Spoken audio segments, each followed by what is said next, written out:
নমস্কার বন্ধুরা, আমি মানস বিশ্বাস। আমার ইউটিউব চ্যানেলে তোমাদের সবাইকে স্বাগত জানাই।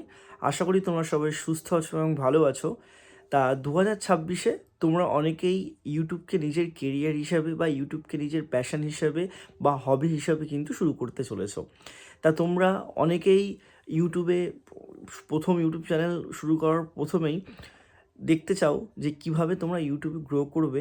নানাবিধ ভিডিও তোমরা কিন্তু দেখো। তা আজকের এই ভিডিওতে আমি তোমাদের বলবো যে 2026-এ ইউটিউব তোমরা শুরু করতে চাইলে কোন কোন মিস্টেকগুলো তোমাদের অ্যাভয়েড করতে হবে। কারণ 2010 সালের যেমন ইউটিউব একটা রকম ছিল, 2016 সালে একটা ইউটিউব একরকম ছিল, 2019 সালে একরকম ছিল, লকডাউনের সময় একরকম ছিল। এখন কিন্তু ইউটিউব ইভলভ হয়ে আরও অন্য রকম হয়ে গেছে। তা কোন কোন মিস্টেকগুলো বা কোন কোন মিথগুলো তোমাদেরকে একটু মানে মাথায় রাখতে হবে, সেই জিনিসগুলো কিন্তু তোমরা এই ভিডিওতে পাবে। তা অবশ্যই চ্যানেলটা সাবস্ক্রাইব করে রাখো। আমার এই চ্যানেলে তোমরা ইউটিউবের ট্রিক্স এবং পার্সোনাল ফাইন্যান্স নিয়ে কিন্তু প্রচুর ভিডিও পেয়ে থাকবে। এবং তোমাদের যদি আমার ভিডিও ভালো লেগে থাকে, চ্যানেলটি সাবস্ক্রাইব করবে এবং তোমাদের মূল্যবান মতামত আমাকে কিন্তু জানাবে। সবার প্রথমে যে মিথ সেটা হচ্ছে যে তোমরা একটা যে ইউটিউব চ্যানেল খোলার পরে তোমাদের গ্রো করার জন্য কি এখন তোমাদের প্রত্যেকটা দিন নির্দিষ্ট সময়ে ভিডিও দিতে হবে। তা দেখো, এখন কিন্তু এরকম আর কোনো ব্যাপার নেই। তোমাদের প্রত্যেক দিন বা প্রত্যেক একটা নির্দিষ্ট সময় তোমাদের অডিয়েন্স দেখে কখন কি হচ্ছে সেটা কিন্তু তোমরা না করলেও চলবে। কারণ নতুন তোমাদের যে চ্যানেলগুলো হবে সেই চ্যানেলে তোমাদের তো কোনো অডিয়েন্সই থাকবে না। তোমরা কিন্তু মোটামুটি সপ্তাহে যদি 2 থেকে 3টে লং ভিডিও ভালোভাবে টাইটেল এবং ভালোভাবে থাম্বনেল দিয়ে করো, তাহলে কিন্তু তোমরা অবশ্যই লাভবান হবে।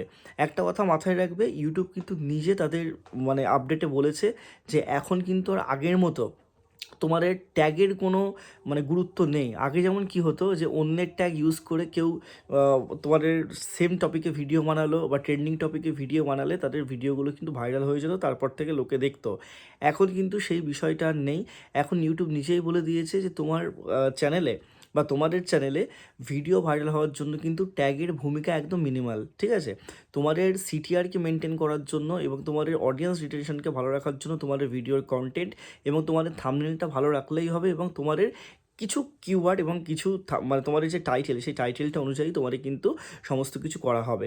এবং একটা কথা মাথায় রাখবে, একটা সময় এটাও ছিল যে লং ভিডিও তোমরা যদি দাও তাহলে কিন্তু ভিডিও ভাইরাল হতো, কিন্তু এখন মানুষের টাইম স্পেন্ড কমেছে। এখন কিন্তু আর ইন্ট্রোরও ব্যবহার করা তোমাদের কোনো প্রয়োজন নেই। একটা সময় কিন্তু ইন্ট্রো অনেকে ব্যবহার করতো। তা তোমরা তোমাদের যে ভিডিওর টপিক সেটা তোমরা প্রথমেই যদি বলো স্ট্রেট ফরওয়ার্ড শুরু করো, মানুষ কিন্তু দেখতে পছন্দ করে। এবং তোমাদের কিন্তু এখন 20 সেকেন্ডের শর্টসও ভাইরাল হয়ে যাবে। তোমাদের যদি ভিডিওর দম থাকে তোমাদের কিন্তু 20 মিনিটের ভিডিও ভাইরাল হবে। তাই এই জিনিসগুলো তোমরা দেখবে। প্রত্যেক দিন তোমাদের ভিডিও যদি করার ক্ষমতা থাকে করবে, ওয়েল অ্যান্ড গুড, কিন্তু প্রত্যেক দিন ভিডিও না করলেও চলবে। এবং তোমরা সবথেকে বড় যে প্রশ্নটা করো যে দাদা শর্টস ভিডিও আর লং ভিডিও কি একটা চ্যানেলে দেবো? অবশ্যই তোমরা একটা চ্যানেলে দেবে, কিন্তু সেটা একটা রেশিও মেনটেন করে দেবে, তাহলে কোনো সমস্যাই হয় না। ঠিক আছে? অনেকে শর্টসের জন্য আলাদা চ্যানেল খোলে, লংয়ের জন্য আলাদা চ্যানেল খোলে, তারা অলরেডি গ্রোয়িং চ্যানেল। এটা মাথায় রাখবে। তোমরা শর্টস সপ্তাহে 3টে দিলে, লং সপ্তাহে 3টে দিলে, এরকম একটা মিক্স আকারে করবে, তাহলে কিন্তু তোমাদের এই চ্যানেলগুলো ভালো হবে। একটা কথা মাথায় রাখবে, তোমাদের কোনো ভিডিওতে অত্যাধিক ট্যাগ এখন আর ইউজ করবে না। তোমরা এখন নির্দিষ্ট সময় বা নির্দিষ্ট টাইম মেনটেন করে ওরকমভাবে ভিডিও না করলেও হবে। তোমরা সবসময় মাথায় রাখবে যে তোমরা যে টাইমটা মেনটেন করবে সেই মেনটেনটা যাতে কনসিস্টেন্সি থাকে, সেই জিনিসটা তোমাদের কিন্তু মাথায় রাখতে হবে। এছাড়াও তোমাদের যদি আরও কোনো কোয়ারিজ লাগে আমাকে জানাবে। সবাই সুস্থ থেকো, ভালো থেকো, ধন্যবাদ।